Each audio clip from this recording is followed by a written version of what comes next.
हाँ जी बच्चों, good evening.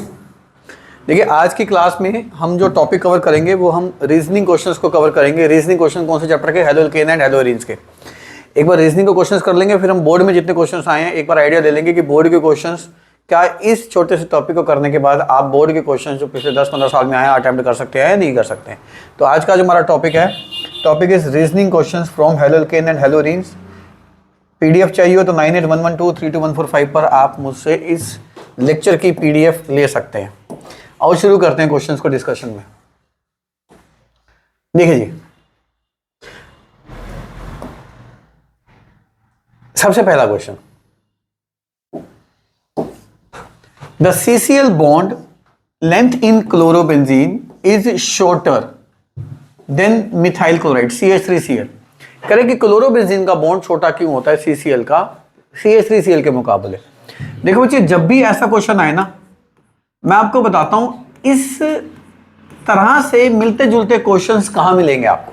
मैं आपको बताता हूं, अगर तो आपको पूछा जाए कि CCl बॉन्ड क्लोरोबेंजीन का छोटा क्यों है, या आपसे पूछा जाए कि डाइपोल मोमेंट क्लोरोबेंजीन की कम क्यों है, दोनों का सेम आंसर है। बॉन्ड छोटा क्यों है या डाइपोल मोमेंट छोटी क्यों है, सेम आंसर है। सेम आंसर क्या, जरा ध्यान से देखना, क्योंकि क्लोरीन का ये जो लोन पेयर है यहां पर पार्शियल डबल बॉन्ड कैरेक्टर को इंड्यूस कर देता है। तो सबसे पहला रीजन लिखना, due to partial double bond character in carbon and chlorine in its resonating structure. मैं पूरा आंसर नहीं लिख रहा, पूरा आंसर मेरे नोट्स में मिला हुआ है। सेकंड रीजन लिख देना, डबल बॉन्ड बनने से कौन सी हाइब्रिडाइजेशन हो जाएगी? sp2 hybridisation. अगर क्वेश्चन ये आए बॉन्ड छोटा क्यों है, ये आंसर। अगर क्वेश्चन ये आए डाइपोल मोमेंट क्लोरोबेंजीन की कम क्यों है साइक्लोहेक्साइल क्लोराइड से, तब भी सेम आंसर लिख देना। पर अगर ये क्वेश्चन आए कि क्यों क्लोरोबेंजीन लेस रिएक्टिव होता है टुवर्ड्स न्यूक्लियोफिलिक सब्स्टिट्यूशन रिएक्शन, क्यों क्लोरीन का सब्स्टिट्यूट होना मुश्किल होता है बाय न्यूक्लियोफाइल, या क्यों हेलो एरीन्स लेस रिएक्टिव होते हैं। हेलो एरीन्स या क्लोरोबेंजीन, बात तो एक ही है। हेलो मतलब क्लोरीन, एरीन मतलब बेंजीन। क्लोरोबेंजीन और हेलो एरीन में कोई अंतर नहीं है। तो अगर आपसे पूछे कि क्यों क्लोरोबेंजीन लेस रिएक्टिव होती है, तो 3 पॉइंट लिखने हैं। पहला कि पार्शियल डबल बॉन्ड कैरेक्टर है, डबल बॉन्ड हो जाएगा तो बॉन्ड मजबूत हो जाएगा, हटेगा नहीं। sp2 हाइब्रिडेशन है, क्लोरीन पास आ जाएगा, पीछे हटना मुश्किल होगा। तीसरा रीजन ये लिख देंगे, because phenyl cation is highly unstable. इसका ये मतलब है कि अगर क्लोरीन हटता भी है, मान लो क्लोरीन हट गया, क्लोरीन हट गया तो यहां प्लस चार्ज छोड़ के जाएगा। प्लस चार्ज मतलब फिनाइल कटायन, और फिनाइल कटायन बहुत ज्यादा अनस्टेबल होता है। अनस्टेबल होता है तो इजिली नहीं बनेगा, इजिली नहीं बनेगा तो फिर रिएक्ट भी नहीं करेगा। तो इन आंसर को आप इधर से उधर और उधर से उधर मत कर देना। मैं दोबारा से बताता हूं, अगर क्या पूछा जाए क्यों क्लोरोबेंजीन की डाइपोल मोमेंट कम है या क्यों क्लोरोबेंजीन का CCl बॉन्ड छोटा है, तो 2 point, sp partial double bond character और sp2 हाइब्रिडाइजेशन। क्यों क्लोरोबेंजीन लेस रिएक्टिव है, क्यों क्लोरोबेंजीन न्यूक्लियोफिलिक सब्स्टिट्यूशन शो नहीं करती, क्यों chlorobenzene is resistant to react with nucleophile. तीनों में आंसर एक ही है, पार्शियल डबल बॉन्ड आएगा, sp2 हाइब्रिडाइजेशन आएगी, और एक तीसरा पॉइंट और आ जाएगा, phenyl cation is highly unstable. एक और क्वेश्चन है जो क्लोरोबेंजीन से जुड़ा हुआ है, क्योंकि मैं चाहता हूं क्लोरोबेंजीन के क्वेश्चन एक बार ढंग से सुन लोगे तो आप इधर का आंसर मिक्स नहीं करोगे। कि अगर आपसे पूछा जाए why chlorobenzene is ortho and para director towards electrophilic substitution reaction. देखो, अगर कभी भी पूछा जाए ना कि क्यों फलाना मॉलिक्यूल ऑर्थो पैरा डायरेक्टर है, तो आपने ये लिखना होता है, because lone pair is delocalised at ortho and para position in its resonating structure, therefore incoming electrophile will attack at ortho and para position। ये आंसर ध्यान रखना जब ये पूछा जाए क्यों chlorine in chlorobenzene is ortho and para director. क्या लिखना है? Because the loan pair of Cl atom is delocalized at the ortho and para position of benzene ring in its resonating structure. आपको इससे मिलते जुलते क्वेश्चंस करवाता हूं। अगर आपको ये आए why OH group in phenol is ortho and para director, same answer, because lone pair of OH group is delocalised at the ortho and para position of benzene ring in its resonating structure, therefore incoming electrophile will attack only at ortho and para position. Next, why NH2 group in aniline is ortho and para director? Same answer, because the lone pair of NH2 group is delocalized at the ortho and para position of benzene ring in its resonating structure. तो ये 3-4 questions को mix मत कर देना बच्चे। Resonating structure तो नहीं बनानी, 2 नंबर में आएगा तो स्ट्रक्चर बनानी है, 1 नंबर में रेजोनेटिंग स्ट्रक्चर की ड्रॉ करने की जरूरत नहीं है, पर आएगा एक ही नंबर में। तो क्या क्वेश्चन नंबर 1 हो जाएगा? आओ आपको क्वेश्चन नंबर 5 दिखाता हूं, मिलता जुलता सवाल है, क्वेश्चन की भाषा ही अलग है बस। Why is it that halo alkanes, मतलब स्ट्रेट चेन वाले, मोर रिएक्टिव, ज्यादा रिएक्टिव होते हैं than halo arenes towards nucleophile. Basically यही तो पूछ रहा है, हेलो एरीन कम रिएक्टिव क्यों होते हैं? हेलो एरीन मतलब क्लोरोबेंजीन टाइप। तो अब इसमें कितने पॉइंट लिखोगे, 2 या 3? 3 कौन से? बिकॉज ऐसे लिखना, because in hello arenes 3 points.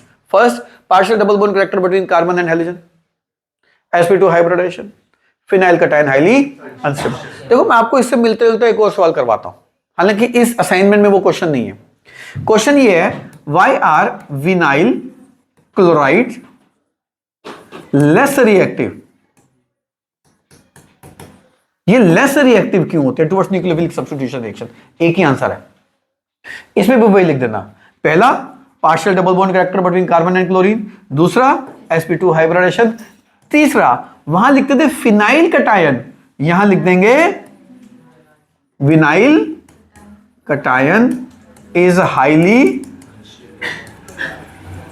Unstable. समझ आ गई मेरी बात बच्चे? तो लगभग सेम आंसर। आ जाओ second, correct, chloroform stored in dark बोतल। करेक्ट, क्लोरोफॉर्म को डार्क बोतल में क्यों स्टोर करते हैं? देखो जी, एक बात ध्यान रखना, जो भी चीज डार्क बोतल में स्टोर की जाती है एक ही पर्पस होता है, उससे लाइट से प्रोटेक्ट कर रहे हैं। क्योंकि देखो ये कांच है, आर पार लाइट जा रही है ना, तो अगर कोई डार्क चीज होगी ना तो लाइट का ट्रांसफर होना, आर पार जाना मुश्किल हो जाता है। तो लॉजिक यही है, क्योंकि क्लोरोफॉर्म सनलाइट के साथ रिएक्ट करके क्या बना सकती है? फोस्जीन गैस, जो कि पॉइजनस गैस होती है। क्या बना सकती है? फोस्जीन गैस, जो कि बहुत ज्यादा पॉइजनस गैस होती है। आप एक बात देखो, आपने लैब में कई चीजें देखी होंगी जो डार्क बोतल में पड़ी होती है, डार्क ब्राउन बोतल में पड़ी होंगी। लैब जाना, शेल्फ देखना, कई चीजें ब्राउन में पड़ी होंगी। क्यों डार्क ब्राउन में पड़ी हुई हैं? ताकि हम चाहते हैं वो चीज किससे कांटेक्ट में ना आए? सनलाइट के कांटेक्ट में ना आए। आप देख लेना, आप बचपन में जितनी भी दवाइयां पीते थे, कफ सिरप या कोई भी बुखार, कई चीजें ब्राउन बोतल में आती होगी, ब्राउन बोतल में। क्यों? क्योंकि वो भी किससे रिएक्ट कर सकती हैं? सनलाइट की प्रेजेंस में खराब हो सकती है। ठीक है ना बच्चे? आ जाओ, तो क्वेश्चन हो जाएंगे। थर्ड कह रहे एल्काइल हैलाइड पोलर होते हैं पर इमिसिबल होते हैं विद वाटर। इमिसिबल मतलब इनसोल्युबल होते हैं पानी के साथ, क्योंकि अल्काइल हैलाइड वाटर के साथ ना ही हाइड्रोजन बॉन्डिंग कर सकते हैं ना ही हाइड्रोजन बॉन्डिंग तोड़ सकते हैं। Because alkyl halides are neither capable of breaking hydrogen bonding, neither they can form hydrogen bonding with water. Grignard reagent should be prepared under anhydrous condition। कह रहा है कि जो ग्रिग्नार्ड रिएजेंट है उसको बनाते वक्त कंडीशन एनहाइड्रस, मतलब पानी नहीं होना चाहिए आसपास। हाइड्रस मतलब वाटर होना चाहिए, एनहाइड्रस मतलब वाटर नहीं होना चाहिए। अब सिंपल सी बात है, हम चाहते हैं ग्रिग्नार्ड रिएजेंट वाटर के कांटेक्ट में ना आए, तभी तो एनहाइड्रस होगा। और वाटर के कांटेक्ट में इसलिए ना आए क्योंकि ग्रिग्नार्ड रिएजेंट वाटर के साथ रिएक्ट करके हाइड्रोकार्बन में कन्वर्ट हो जाता है। जैसे ये ग्रिग्नार्ड है, आर MgBr, ये वाटर आ गया, तो ग्रिग्नार्ड का आर, वाटर का H मिलके क्या बना देते हैं? RH क्या होता है? हाइड्रोकार्बन। तो क्या लिखेंगे? Because Grignard reagent is a highly polar molecule may react with water to form hydrocarbon. कितना आसान क्वेश्चन है, कितना आसान क्वेश्चन है। ये रिएक्शन लिखनी नहीं लिखनी वो जरूरी नहीं है, आपने शब्दों के रूप में लिख तो दिया कि ये बहुत पोलर मॉलिक्यूल है, may react with water to give hydrocarbon, corresponding hydrocarbon बहुत अच्छा शब्द रहेगा, टू गिव कॉरस्पॉन्डिंग हाइड्रोकार्बन। मतलब अगर यहां मिथाइल है तो मिथेन, इथाइल है तो इथेन, प्रोपाइल है तो प्रोपेन, फिनाइल है तो बेंजीन, हाइड्रोकार्बन बन जाएगा। बेंजीन में तो हाइड्रोकार्बन है। फिफ्थ अभी करा दिया। Sixth, ethyl iodide undergo SN2 faster than ethyl bromide. ये ब्रोमाइड लिखा अगर आपको नहीं दिख रहा वीडियो में तो।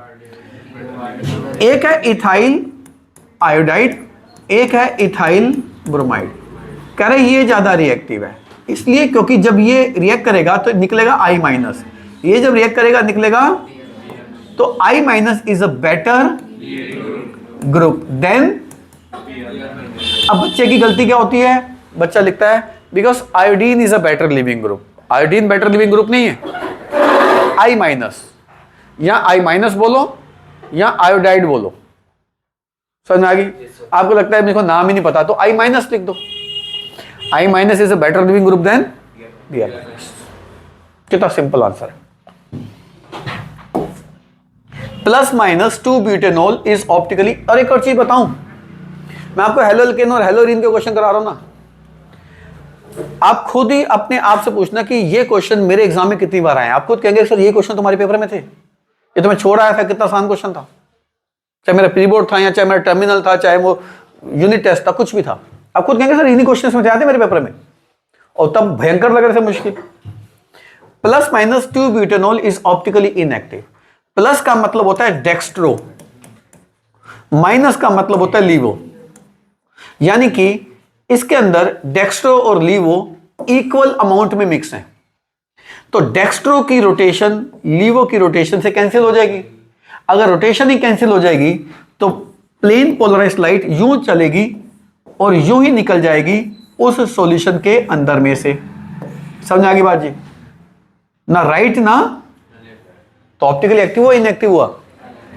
आंसर आपने ये लिखना है because it contain equal amount of dextro and laevo isomer and hence they cancels out rotations of each other, makes it optically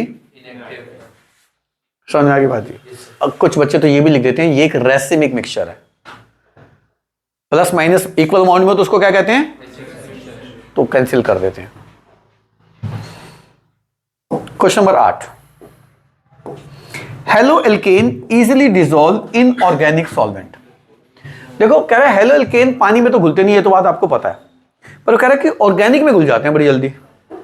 देखो बच्चे, जो सॉल्युबिलिटी है ना, सॉल्यूशन में पढ़ के आए हो, क्योंकि बच्चे ऐसे भी होंगे जो वीडियो देख रहे होंगे जिन्होंने सॉल्यूशन बाद में पढ़ना है, क्योंकि ऑर्गेनिक के बच्चे पहले पढ़ लेते हैं। सॉल्युबिलिटी खेल है इंटरेक्शंस का। इंटरेक्शंस होंगी स्ट्रॉन्गर तो सॉल्युबल हो जाएगा, इंटरेक्शन नहीं होंगी, जैसे दो दोस्त बैठे हैं, दोस्ती खेल है सोच का, सोच मैच कर जाएगी तो दोस्त बन जाएंगे, सोच ऑपोजिट होगी, कल के बाद आज के बाद एक दूसरे के साथ बैठेंगे भी नहीं, शक्ल भी नहीं देखेंगे, तो दोस्ती भी किसका खेल है, सारा का सारा सोच का। अगर मैं कहूं ये बच्चा आज इसके साथ बैठा है, ये कल उसके साथ बैठा था और तब भी बातें मार रहा है, तो हम यही कहेंगे ना कि जिस तरह की बातें ये इसके साथ कर रहा था लगभग उसी तरह की बातें ये उस बच्चे के साथ भी कर रहा है, तभी तो दो दोस्त बन गए। नहीं तो दोस्त ऑपोजिट सोच के लोग दोस्त कैसे बन जाएंगे, बन जाएंगे तो बनते टूट जाएंगे। ठीक वैसे ही है यहां पर, हम ये कहेंगे कि जो RX के साथ क्या होती है, जो ऑर्गेनिक सॉल्वेंट के साथ क्या होती है, लगभग वही इंटरेक्शन RX की किसके साथ होती है, ऑर्गेनिक सॉल्वेंट के साथ। तो आंसर देखो कैसे बनाने वाला हूं, शाबाश। Alkyl halides are soluble in organic solvents because of comparable interactions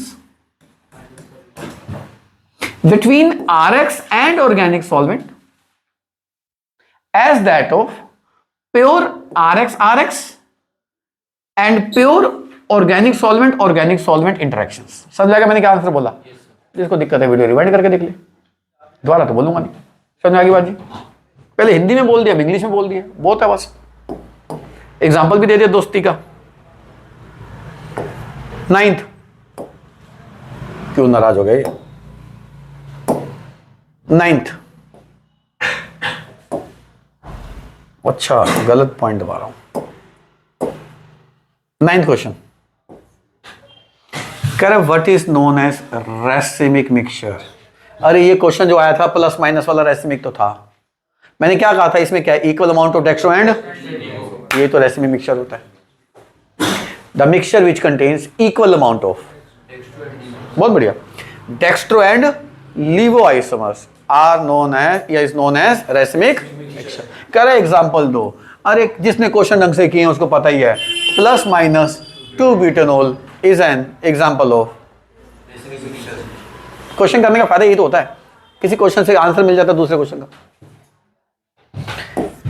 Why the dipole moment of chlorobenzene lower than cyclohexyl chloride? 3 point 2 point 3 नहीं, रिएक्टिविटी में 3 आते हैं, 2 आएंगे। देखो 3 पता क्यों बोल गया मैंने, 3 उंगलियां निकाल दी ना, बच्चा 3 ही बोल गया। ओ भाई ध्यान से, तुम्हारा गुरु हूं, मैंने जान के 3 उंगलियां निकाली थी ताकि तुम 3 उंगलियां देखे 3 सर। 2 पॉइंट डाइपोल मोमेंट और बॉन्ड लेंथ में 2 पॉइंट, रिएक्टिविटी में 2 point, partial double bond character between carbon and chlorine sp2। Why chlorobenzene is less reactive, 3 point. तीसरा पॉइंट कौन सा ऐड हो जाएगा, phenyl cation is, why is vinyl chloride less reactive, फिर 3 point, उसमें तीसरा पॉइंट आ जाएगा विनाइल कटायन इज अनस्टेबल। 11वां, देखो क्वेश्चन की भाषा अलग है, आंसर वही है। देखो क्या कह रहा है, कह रहा है मिथाइल क्लोराइड हाइड्रोलाइज इजिली, किसके मुकाबले, आंसर, बिकॉज इन क्लोरोबेंजीन कितने आंसर, हंस गया। मैंने कहा ना तुम्हारे दिमाग से तेज दिमाग चलता है भाई। कितने आंसर, 3 आंसर, लेस रिएक्टिव है ना। बोलूंगा नहीं, समझ जाओ। 12वां क्वेश्चन, कह रहे para dichlorobenzene has high melting point than ortho and para isomer. देखो जी यहां पर मेरी रिवीजन की इंपॉर्टेंस समझाता हूं। मैं एक सवाल नहीं कराता रिवाइज, साथ में 2 सवाल रिवाइज फ्री में कराता हूं। और मैं आपको दिखाता हूं क्यों, क्योंकि रिवीजन तभी इफेक्टिव होती है जब उससे कंपेरेबल क्वेश्चन आप रिवाइज कर लो। क्वेश्चन में कह रहा है कि पैरा डाइक्लोरोबेंजीन का मेल्टिंग पॉइंट क्यों ज्यादा है। चलो एक काम करते हैं, 2 मिनट लगेंगे, एक कंसेप्ट रिवाइज कर लेते हैं। ऑर्थो डाइक्लोरोबेंजीन और पैरा डाइक्लोरोबेंजीन में ऑर्थो डाइक्लोरोबेंजीन का बॉइलिंग पॉइंट हाई था, पैरा डाइक्लोरोबेंजीन का मेल्टिंग पॉइंट हाई था। पहले तो ये दिमाग में बिठा लो। अब पूछेगा क्यों, क्योंकि ऑर्थो डाइक्लोरोबेंजीन की नेट डाइपोल मोमेंट होती थी, नेट डाइपोल मोमेंट होने से स्ट्रॉन्ग वैंडरवाल फोर्सेस ऑफ, उससे बॉइलिंग पॉइंट हाई होता था, मेल्टिंग पॉइंट। पैरा आइसोमर जो होता है वो बहुत ही ज्यादा सिमेट्रिकल होता है। जो चीज सिमेट्रिकल होती है वो बहुत ही ज्यादा क्लोज पैक्ड स्ट्रक्चर कर लेती है। क्लोज पैक्ड स्ट्रक्चर से मेल्टिंग पॉइंट हाई हो जाता है। तो बॉइलिंग पॉइंट पूछे ऑर्थो डाइक्लोरोबेंजीन का, 2 शब्द बोलने कि ऑर्थो डाइक्लोरोबेंजीन की नेट डाइपोल मोमेंट होती है, स्ट्रॉन्गर वैंडरवाल फोर्सेस हो जाती हैं। दूसरा, पैरा डाइक्लोरोबेंजीन की सिमेट्रिकल नेचर होती है, क्लोज पैकिंग होती है, हाई मेल्टिंग पॉइंट होता है। तो इधर का आंसर उधर नहीं और उधर का आंसर इधर नहीं। अब मैं आपको आगे का एक एडवांस क्वेश्चन पहले का करा, एडवांस मतलब आगे का, एडवांस का क्वेश्चन एक अभी से कराया था। फिनोल में क्वेश्चन हुआ करता था, वहां पर कंफ्यूजन है। वहां पर एक आइसोमर होता था ऑर्थो नाइट्रोफिनोल, ऑर्थो नाइट्रोफिनोल, वो इंट्रामोलिकुलर एच बॉन्डिंग कर लेता था। क्या कर लेता था, इंट्रामोलिकुलर एच बॉन्डिंग, जिससे उसका बॉइलिंग पॉइंट क्या हो जाता था, लो बॉइलिंग पॉइंट का एक और नाम हुआ करता था स्टीम वोलेटाइल। ध्यान रखना, वहां पूछेगा किसका बॉइलिंग पॉइंट कम, ऑर्थो नाइट्रोफिनोल पैरा नाइट्रोफिनोल। वहां मत लिखना डाइपोल मोमेंट, वहां लिखना बॉइलिंग पॉइंट कम किसका है, स्टीम वोलेटाइल कौन, ऑर्थो नाइट्रोफिनोल। क्यों, इंट्रामोलिकुलर एच बॉन्डिंग। भैया इधर का आंसर उधर नहीं, उधर का आंसर इधर नहीं। सेकंड चैप्टर का क्वेश्चन पहले रिवाइज करवा दिया है, जब सेकंड चैप्टर की बारी आएगी दोबारा रिवाइज करवा दूंगा। आ जाओ, 11th हो गया, 12th भी हो गया, 13th। Acetone is used in Finkelstein reaction. देखो नेम रिएक्शन तो याद होनी चाहिए ना, लास्ट क्लास में मैंने कहा दिया था। तो जो भी ये वीडियो देख रहा है उसको मैं हिदायत दे दूं, हमारी पहली स्टेज है रिवीजन की केमिकल टेस्ट, दूसरी स्टेज है रिवीजन की नेम रिएक्शन, तीसरी स्टेज है रिवीजन की वर्ड प्रॉब्लम्स। वर्ड प्रॉब्लम के बाद हम किसको रिवाइज करने पहुंच गए हैं, रीजनिंग को। रीजनिंग के बाद हम कंप्लीट करेंगे मैकेनिज्म्स को, मैकेनिज्म के बाद हम टच करेंगे कंप्लीट द रिएक्शन को, और कंप्लीट द रिएक्शन के बाद टच करेंगे कन्वर्जन्स को। इसी स्टेज में रिवीजन करनी है और इसी स्टेज में वीडियोस देखने जो बच्चा वीडियोस के थ्रू पढ़ रहा है। आ जाइए। तो एसीटोन, अब मैं मान के चल रहा हूं उसने नेम रिएक्शन पढ़ी हुई है। Acetone is used in Finkelstein. देखो फिनकेल्सिन में क्या होता है, ये RCl है, इसमें डालते हैं NaI के साथ क्या बच्चों, और बन जाता है CH3CH2I प्लस क्या निकल जाता है NaCl। एसीटोन में इनसॉल्युबल होता है, एसीटोन में इनसॉल्युबल होता है, तो ये प्रेसिपिटेट कर जाएगा, रिएक्शन वापस ही नहीं आएगी। तो the purpose of adding acetone is NaCl is insoluble in acetone and hence it prevents backward reaction। Name reaction आनी चाहिए भाई। लो जी, अब मेरा सबसे ज्यादा फेवरेट सवाल, क्वेश्चन नंबर 14, सबसे फेवरेट सवाल है जी। अगर मेरे 3 टेस्ट हुए थे इस चैप्टर के, तो 2 टेस्ट में तो ये सवाल था ही था। क्वेश्चन देखो, इसको मात्र क्वेश्चन मत समझना, ये कंसेप्ट है। ये आपको क्वेश्चन में भी काम आएगा, ये आपको रीजनिंग में भी काम आएगा, ये आपको कन्वर्जन में भी काम आएगा, ये आपको कंप्लीट द रिएक्शन में भी काम आएगा। तो ये क्वेश्चन, ये तो चैप्टर है पूरा।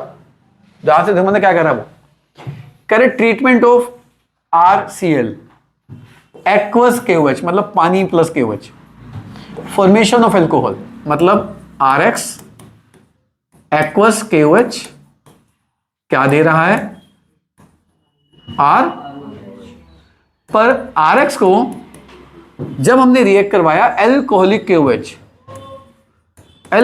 KOH के साथ रिएक्ट करवाया, क्या मिल रहा है, एल्कीन मिल रही है। कह रहे बताइए ऐसा क्यों। बहुत बढ़िया सवाल है, दोबारा से रिवाइज करवा रहा हूं। आपने ये कहना है कि aqueous KOH gives OH minus, gives.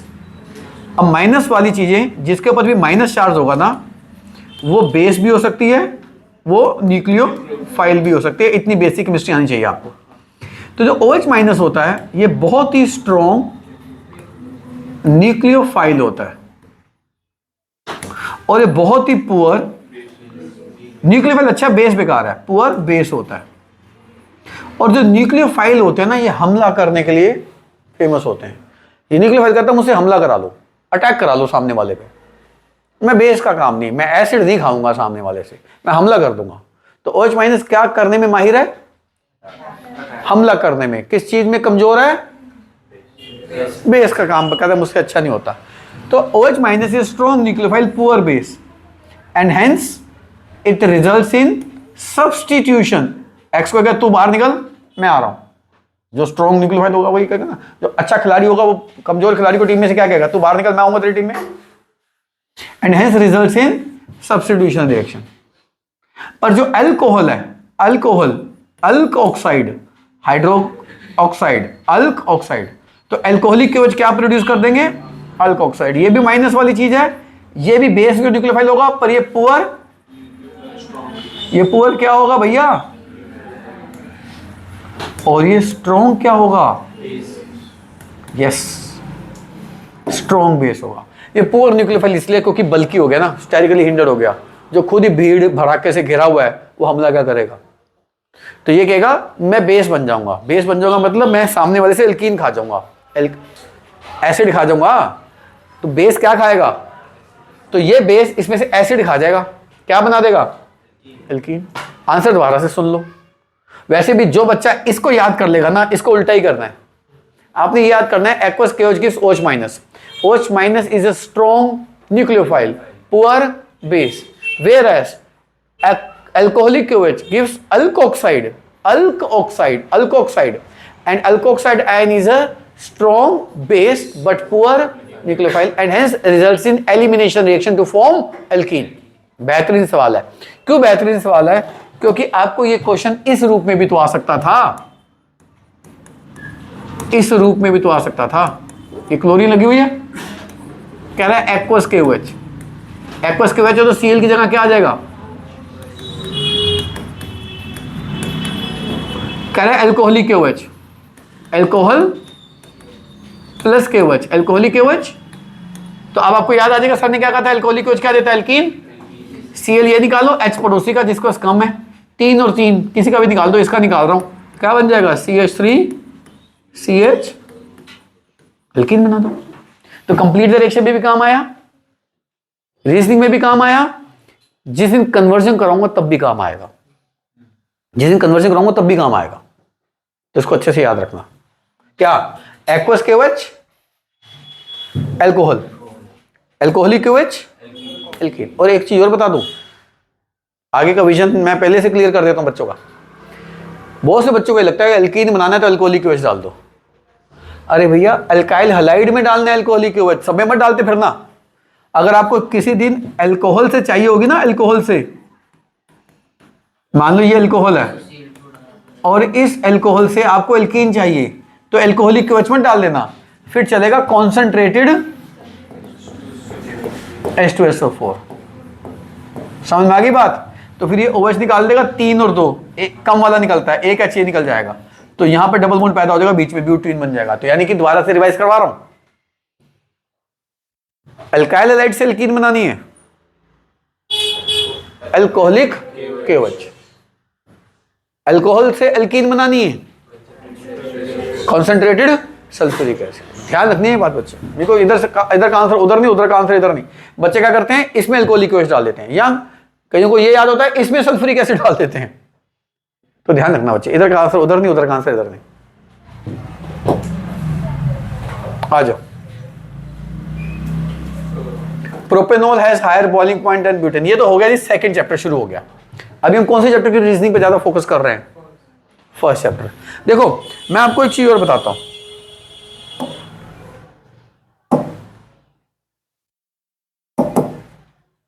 अभी जो रीजनिंग करी, अभी हम और रीजनिंग को शुरू कर रहे हैं। पर एक बात सोचो, रीजनिंग जिसकी है, तभी तो स्टेजेस देखो ना मैं क्या ले रहा हूं, पहले केमिकल टेस्ट लिया आपके, फिर नेम रिएक्शन पकड़ी, फिर वर्ड प्रॉब्लम पकड़ी, आज क्या पकड़ रहा हूं। आपको जिस दिन ये क्लियर होते रहेंगे ना, तो आगे का टॉपिक आसान होता रहेगा। जैसे आगे का टॉपिक आएगा कंप्लीट द रिएक्शन, अगला रिवीजन वही है हमारी। कंप्लीट द रिएक्शन में मान लो ये आपको आ गया, आपको कंप्लीट द रिएक्शन में ये आ गया,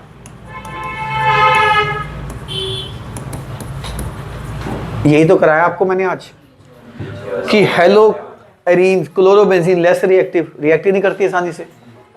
ये हेलो एल्केन है क्योंकि एलिफेटिक के साथ जुड़ी हुई है, तो कौन सा Cl हटेगा और कौन सा नहीं हटेगा, इसका फैसला तो वही बच्चा कर सकता है ना जो पीछे क्या करके आया है, रीजनिंग। अब ये एक्वस है तो क्या देगा ये OH, substitution strong, nucleophile poor. तो जिसकी रीजनिंग अच्छी है वो कंप्लीट रिएक्शन उसकी वीक हो ही नहीं सकती। तो देखो ऑर्गेनिक की रिवीजन के दो तरीके होते हैं, या तो आप चैप्टर उठाओ पूरा रिवाइज, चैप्टर उठाओ पूरा रिवाइज, चैप्टर उठाओ पूरा रिवाइज, चैप्टर उठाओ पूरा रिवाइज, जैसे हम शुरू से करते आए हैं। एंड में बच्चों को कहता हूं कि तुमने पूरी ऑर्गेनिक रिवाइज कर ली ना, अब ऐसे करो, एक दिन उठाओ केमिकल टेस्ट, हमने रिकॉर्डिंग कर ली, एक दिन उठाओ नेम रिएक्शन, रिकॉर्डिंग कर ली, एक दिन उठाओ वर्ल्ड प्रॉब्लम, वो भी रिकॉर्डिंग कर ली, एक दिन आज बैठे हैं हम रीजनिंग करने बैठेंगे चैप्टर वाइज, एक दिन बैठेंगे complete the reaction chapter wise, एक दिन बैठेंगे कन्वर्जन चैप्टर वाइज। जिससे सबसे डर लगता है उसको सबसे लास्ट में पकड़ेंगे, तब तक हम काफी ऑर्गेनिक को पढ़ चुके होंगे। ठीक है ना बच्चे, आ जाओ, समझा कैसे उठाना है इसको। तो आपको कुछ और रीजनिंग बता रहा हूं जो इसमें नहीं है, जो आपके एग्जाम में आ सकती है। ठीक है, देखो जैसे मान लो एक फेवरेट रीजनिंग होती है SN1 और SN2 से रिलेटेड, ये बहुत फेवरेट होती है, आपके पेपर में भी जरूर आई होगी। पहले ईमानदारी से बताना, जो भी तो क्वेश्चन कराए फर्स्ट चैप्टर के आपके एग्जाम में आए थे वो क्वेश्चन, ऐसे क्वेश्चन आए थे, 1 या 2 3 भी हो सकते हैं, चाहे टर्मिनल हो चाहे प्री बोर्ड हो, आए होंगे ऐसे क्वेश्चन। ठीक है ना, तो वो सिलेक्टेड क्वेश्चन हैं जो मैंने चुने हैं। और SN1 SN2 की बात करते हैं मेरे बच्चे। SN2 में जो रिएक्टिविटी होती है ना, SN2 की जो रिएक्टिविटी होती है, SN2 में जो मिथाइल हाइलाइड होते हैं ना, ज्यादा रिएक्टिव होते हैं 1 डिग्री RX से, 1 डिग्री RX ज्यादा रिएक्टिव होते हैं 2 डिग्री RX से, 2 डिग्री RX ज्यादा रिएक्टिव होते हैं 3 डिग्री RX से। ये इंक्रीजिंग रिएक्टिविटी होती है टुवर्ड्स SN2। अगर आपको रीजनिंग आए कि वाई, उसमें मान लो इन दोनों की आ गई, इसकी और इसकी आ गई, कि out of this two which is more reacted towards SN2, देखो SN2 में ना स्टेरिक हिंड्रेंस कम होनी चाहिए, तभी बैक साइड अटैक होता है। दिस और this which is more reactive, आप कहेंगे this is more reactive towards SN2, reason because it is less sterically hindered than this which will result in back side attack of nucleophile.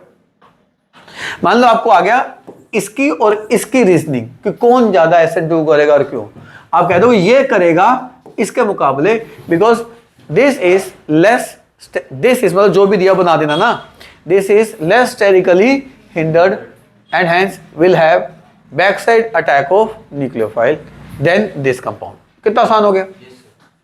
यानी कि SN2 में हमने किसके ऊपर जोर देना है? less steric hindrance and backside attack of nucleophile। अब SN1 की रीजनिंग, SN1 की रीजनिंग हो जाती है उल्टी, 3 डिग्री RX आगे, 2 डिग्री RX पीछे, 1 डिग्री RX और पीछे, और मिथाइल हैलाइड तो भैया सबसे पीछे। ये हो गया इंक्रीजिंग रिएक्टिविटी SN1 की। अगर रीजनिंग में SN1 में ये शब्द नहीं डाला तो क्वेश्चन ये अधूरा है। आपको मान लो पूछा व्हाई दिस इज दिस और this which is more reactive, तो आप कहेंगे this is more reactive than this, reason because 3 degree carbocation is more stable than 1 degree carbocation. मान लो दिस एंड दिस पूछा, आप कहेंगे ये करेगा because 3 degree carbocation is more stable then 2 degree carbocation. मान लो ये और ये पूछा, तो आप कहेंगे 2 degree carbocation is more stable then methyl carbocation. इससे जितने मर्जी क्वेश्चन बना लो आप, जितने मर्जी। और जैसे भी एग्जांपल, हाँ मान लो दोनों ही 3 डिग्री हैं, तो फिर leaving group I minus better leaving group than Br minus, Br minus better leaving group than Cl minus, Cl minus better leaving group than F minus. अगर दोनों 3 डिग्री हैं, दोनों 2 डिग्री हैं, दोनों 1 डिग्री हैं, तो फिर तो लिविंग ग्रुप पे आंसर चलेगा। अब आ जाओ, मान लो आपसे पूछा दिस और this which will undergo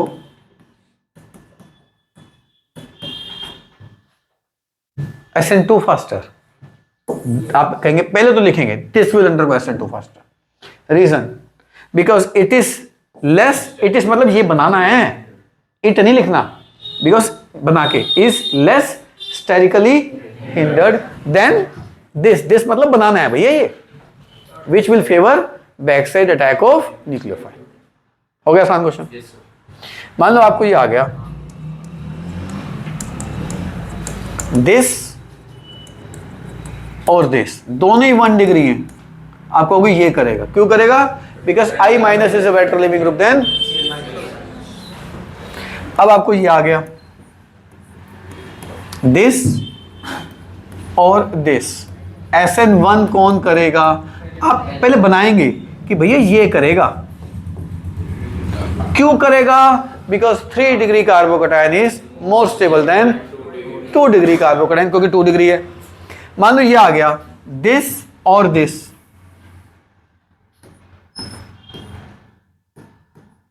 answer ये करेगा SN1, क्यों? 3 degree carbocation is more stable than 1 degree carbocation. मान लो ये आ गया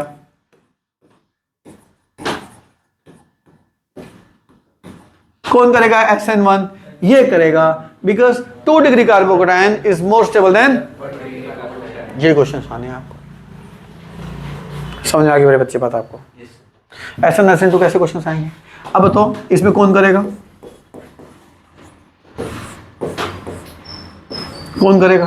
दोनों 3 डिग्री हैं, Br minus is a better leaving group than, ये मत लिखना bromine is better leaving group than chlorine. लिख दिया तो मुझे मत बताना कि सर लिख दिया, क्योंकि छोड़ूंगा नहीं फिर मैं, क्योंकि ये बात कितनी बार बता चुका हूं CBSE में पढ़ाते वक्त, रिकॉर्डिंग में भी, नोट्स में भी। आज मैंने कम से कम 3 बार बोल दी, 4 बार बोल दी, और अभी भी लिखा है क्या कि Br is better leaving group than Cl। मुझे मत बताना, समझ आ गई बात? कौन बेटर लिविंग ग्रुप है? Br minus, Br minus. तो SN1 SN2 के क्वेश्चन हो गए। लॉजिक क्लियर है? अब मैं आपको थोड़ा सबूत देता हूं कि जो क्वेश्चन हमने किए क्या बोर्ड में उससे रिलेटेड हम क्वेश्चन कर सकते हैं। तो मुझको किताब दिखाओ, आओ दिखाता हूं। जो भी वीडियो से कर रहा है मैं उसको कहूंगा वो बुक खोल ले जो उसको दी हुई है।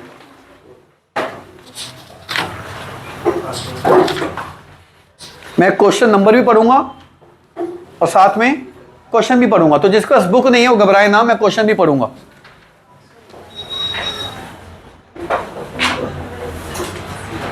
आज ये मेरे बच्चे पेज नंबर 146, जिसके पास बुक नहीं है टेंशन ना ले, क्वेश्चन सुन ले ध्यान से। क्वेश्चन नंबर 24, मैं क्वेश्चन पढ़ रहा हूं। Para-dichlorobenzene has higher melting point than ortho isomer because para-dichlorobenzene is symmetrical in shape, results in close packed structure, high melting point. 25th, alkyl halide are polar but immiscible with water, क्योंकि RX ना water के साथ hydrogen bonding कर सकते हैं ना ही water की hydrogen bonding तोड़ सकते हैं। नोट्स अगर आपके पास हैं, नोट्स की पीडीएफ तो आपको इतनी बढ़िया मिली हुई है, वहीं से डाल के कर सकते हो। बड़ी आंसर, 2 आंसर है वहां पे नोट्स में, मैं एक आंसर बोल रहा हूं, नोट्स में 2 आंसर हैं। 26th, why the dipole moment of chlorobenzene is less than cyclohexyl chloride, तो इसमें कितने आंसर लिखोगे? 2 3 2, कौन कौन से? शाबाश, partial double bond character and sp2 hybridisation. देखो ये 2019 में आया है, फिर ये क्वेश्चन 3 बार आया है, ये 26वां क्वेश्चन जो भी पढ़ा है ये 2016 में आया है। हाँ ये देखिए 27वां 27th, why n butyl bromide having higher boiling point and tertiary butyl bromide. देखो एन ब्यूटाइल ब्रोमाइड ये होता है, टर्शियरी ब्यूटाइल ब्रोमाइड ये होता है, तो जिसका लार्ज सरफेस एरिया होगा, स्ट्रॉन्गर वैन डर वाल होंगी, हाई बॉइलिंग पॉइंट होगा। तो आप लिखेंगे n butyl bromide having large surface area, stronger van der Waals forces of attraction, और ब्रांचिंग से सरफेस एरिया कम हो जाता है। करा रखे हैं सारे क्वेश्चंस,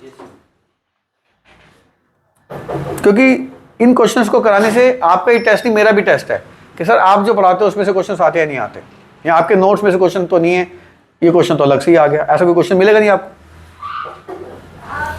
आओ क्वेश्चन नंबर 1 पेज 147 पे, क्वेश्चन नंबर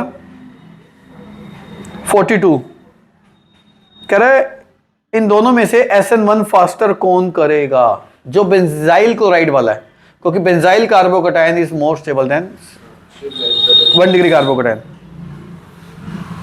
हाँ 43, टर्शियरी ब्यूटाइल ब्रोमाइड SN1 में ज्यादा रिएक्टिव क्यों होता है? 3 डिग्री कार्बोकैटायन मोर स्टेबल देन 1 डिग्री कार्बोकैटायन। देखो सभी क्वेश्चंस होंगे अगर ढंग से आप पढ़ रहे हो तो।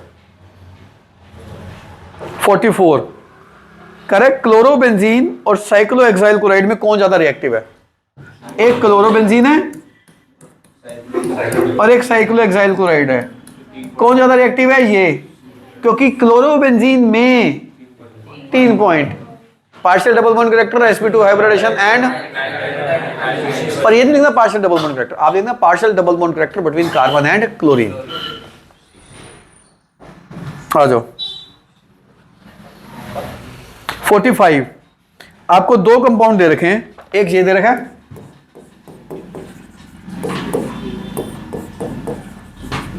कह रहा है इन दोनों में से SN2 कौन करेगा?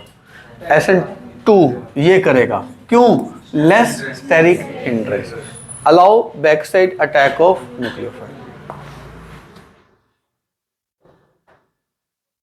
46, करेक्ट, क्लोरोबेंजीन और बेंजाइल क्लोराइड में कौन NaOH से रिएक्ट कर जाएगा? भैया क्लोरोबेंजीन तो करेगी नहीं, क्यों नहीं करेगी? 3 आंसर है, अपने आप देख देना वो 3 आंसर कौन से। 47 भी वही क्वेश्चन है, 49 भी वही क्वेश्चन है। 49 में बना देता हूं बच्चों के लिए जो वीडियो के थ्रू पढ़ रहा है, कह रहे ये और ये, कह रहे इन दोनों में से कौन SN2 करेगा? ये करेगा, क्यों करेगा?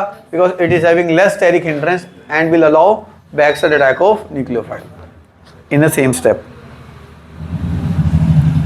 50 में क्वेश्चन बदल दिया, 50 में क्या कर दिया? यही दोनों पूछ लिए, कह रहा SN1 कौन करेगा? आप कहोगे ये करेगा, क्यों करेगा? 3 degree carbocation is more stable than 1 degree carbocation. 51 कुछ भी नहीं है, Br और I का क्वेश्चन है, कौन ज्यादा लिविंग ग्रुप है? I माइनस, अपने आप कर देना। 56 भी आप खुद होमवर्क में कर लेना, इजी वही क्वेश्चन है, दोबारा रिपीट नहीं करेंगे। 58 कह रहा रेसिमिक मिक्सचर ऑप्टिकली इनएक्टिव क्यों होते हैं, क्वेश्चन घुमा के पूछ लिया। कह रहा रेसिमिक मिक्सचर ऑप्टिकली इनएक्टिव क्यों होते हैं, because racemic mixture contains equal amount of dextro and levo isomer which will cancels out rotation of each other।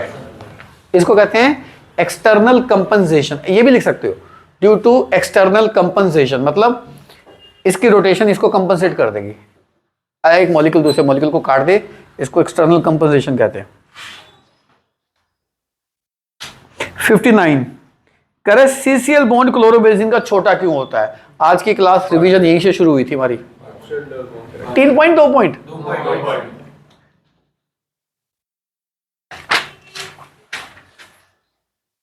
61 कह रहा है ब्यूटेन 1 ओल इज ऑप्टिकली इनएक्टिव, ब्यूटेन 2 ओल ऑप्टिकली एक्टिव। अरे जो ऑप्टिकली एक्टिव होते हैं उनमें कायरल कार्बन होते हैं ना, देखो ना 1 2 3 चारों अलग अलग, तो आप लिखेंगे ब्यूटेन 2 ओल is optically active because it contains chiral carbon atom. 62 अब खुद कर लेना, SN1 SN2 का पूछा हुआ है, बहुत इजी क्वेश्चन है। 63 भी वही है, SN2 का पूछा हुआ है, अपने आप कर लेना। कौन सा करेगा 63 में, पहला दूसरा? 63 का पहले पार्ट में एक 2 डिग्री एक 1 डिग्री, SN2 पूछा, कौन करेगा 1 डिग्री लेस स्टेरिक एंट्रेंस। तो जो वीडियो के थ्रू देख रहा है तो जब क्वेश्चन देखे तो वीडियो पॉज करके देखे, वीडियो पॉज करे क्वेश्चन पर फिर आंसर करे, इधर से मेरी स्पीड को पिक नहीं कर पाओगे आप। 66 Grignard reagent should be prepared in anhydrous condition, water के साथ रिएक्ट करके हाइड्रोकार्बन बना सकता भैया। Alkyl halides are insoluble in water, ना हाइड्रोजन बॉन्डिंग कर सकते हैं वाटर के साथ, ना हाइड्रोजन बॉन्डिंग तोड़ सकते हैं। हालांकि इसका एक और बेहतरीन सवाल का आंसर है, वो जाके नोट्स में देख लेना, वो आंसर मैं बार बार नहीं बोल रहा। वो आंसर क्या है नोट्स में, उसका आंसर ये है कि because energy released during the interaction of RX with water is less and insufficient to compensate energy required to break the hydrogen bonding of water. Genuine answer तो ये है, ताकि काम चलो, काम भी चल जाएगा, कोई दिक्कत नहीं। सी 66 का सी, क्लोरोफॉर्म को डार्क बॉटल में क्यों रखते हैं? बिकॉज क्लोरोफॉर्म में react with sunlight to form poisonous gas phosgene. Phosgene board में तो तब भी नंबर मिल जाते हैं, बच्चा ये भी लिख देना टू फॉर्म पॉइजनस गैस, तब भी बोर्ड कहती नंबर दे ले भाई तुम, पर आप क्या लिखना poisonous phosgene gas. Phosgene gas formula क्या होता है COCl2, फोस्जीन गैस। क्लोरोफॉर्म सूंघ के जो बेहोश होते हैं इसकी वजह से होते हैं, ये बेहोश करती है इंसान को।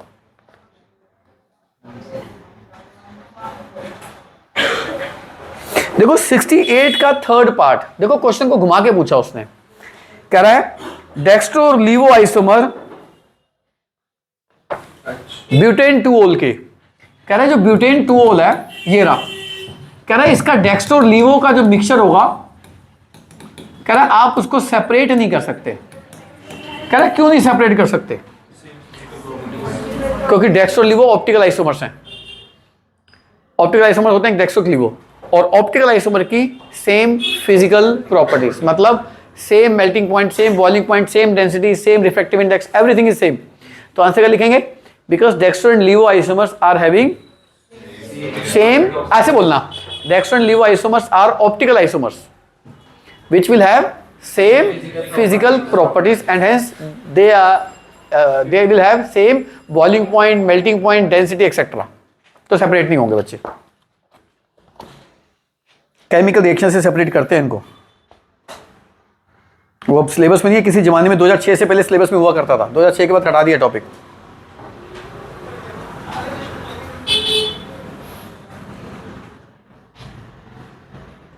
बाकी तो वही क्वेश्चन रिपीट हो रहे हैं बार बार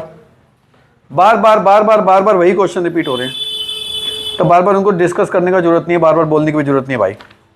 तो हो जाएंगे रीजनिंग क्वेश्चंस, ठीक है जी। अगली क्लास में किसके रीजनिंग क्वेश्चंस करेंगे?